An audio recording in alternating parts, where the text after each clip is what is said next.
अस्सलामुअलैकुम वरहमतुल्लाहि वबरकातुहू। दंगों में जल गया पूरा फ्रांस, दुनिया को डरा देगी ये तस्वीरें।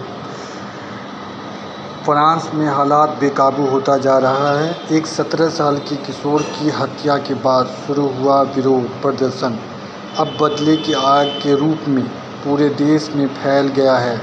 खबर है कई जगहों पर प्रदर्शनकारी पुलिस पर भारी पड़े। दंगों को रोकने के लिए ठोस कदम उठाने में विफल नजर आ रहे फ्रांस के राष्ट्रपति इमैनुअल मैक्रों की आलोचना पुलिस और जनता दोनों कर रहे हैं। इस बीच 17 साल का ये नाहिल जिसकी ये मौत हुई है, गोली मारी गई है, और अल्लाह सारे मुसलमान भाइयों की हिफाजत करे।